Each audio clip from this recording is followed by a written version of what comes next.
আসসালামু আলাইকুম ফ্রেন্ডস, আমি জামান ব্লগস থেকে জামান জোদ্দার বলছি। সমুদ্র সৈকতে একটা রেস্টুরেন্ট বানানো হয়েছে, আপনারা দেখতে পাচ্ছেন ছিন্ন বিচ্ছিন্ন হয়ে গেছে রেস্টুরেন্ট। আপনাদেরকে একটু দেখানোর চেষ্টা করছি কি অবস্থা।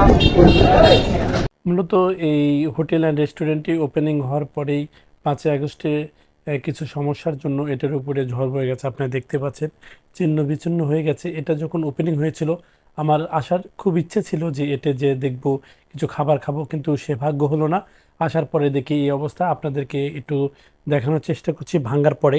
তো আপনারা অনেকে দেখেছেন যে এটা যখন ওপেনিং হয়, অনেকেই আপনারা এটার ওপেনিংয়ের ভিডিও দিয়েছেন দেখছি। তো আমরা এটা দেখার পরে আস্তে আস্তে আমরা সেই জিরো পয়েন্টের দিকে অগ্রসর হচ্ছি। আহ, আপনারা দুই ধারে দেখতে পাচ্ছেন অনেক লোকের সমাগম হয়েছে এখানে।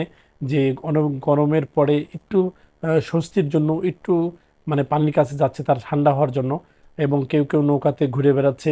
অনেক সুন্দর একটি জায়গা, অনেক সুন্দর একটি পরিবেশ, যা আপনাদেরকে দেখানোর চেষ্টা করছি। আসলে এখানকার যে পরিবেশ, এখানকার যে সৌন্দর্য, আসলে এই মোবাইলে দেখে বোঝানো যাবে না। আপনাদের এখানে আসে দেখতে হবে যে এটার কত সুন্দর পরিবেশ। কেউ কেউ পানিতে গোসল করছে, কেউ কেউ আবার পানির ভিতর দিয়ে হেঁটে যাচ্ছে, পা ভিজাচ্ছে এখানে। আসলে 2-3 বছরের বাচ্চা যারা হাঁটতে পারে তারাও এখানে পাচ্ছিল না যে এই পানির একটু ছোঁয়া নেওয়ার জন্য। আবার বাইক দেখেন নিয়ে এই পানির ভিতর দিয়ে যাওয়া যাচ্ছে, যেহেতু এই মাঝখান দিয়ে একটি সুন্দর একটি রাস্তা আছে, যে রাস্তা বর্ষাকালে পুরোটা ডুবে যায় এবং শুকনোকালে পুরোটা জেগে ওঠে। এই বিলের মাঝখান দিয়ে এই রোডটি, এই রোড দিয়ে আপনারা অনেক দূরে যেতে পারবেন। খাজুরা বলেন, এই হালতি, খোলাবেড়া সব জায়গাতে যেতে পারবেন। এটা আসলে মূলত এই পাটুল থেকে শুরু হয়েছে।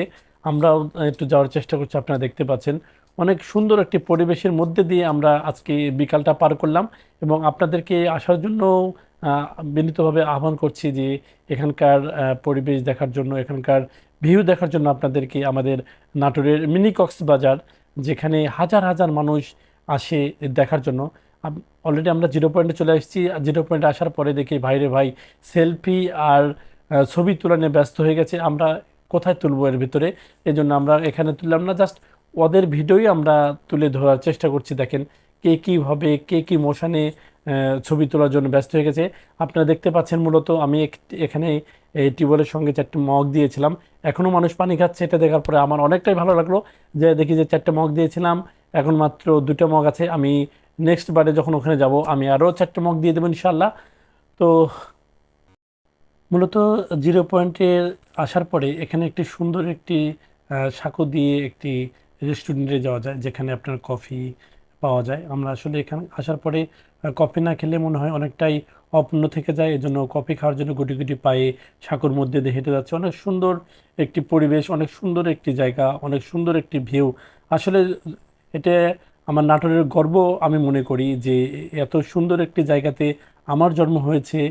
মানে যারা নাটোরবাসীর জন্ম হয়েছে, আসলে এখানে দেখার জন্য দূর দূরান্ত থেকে প্রতিনিয়তই মানুষ আসতেই থাকে আসতে থাকে।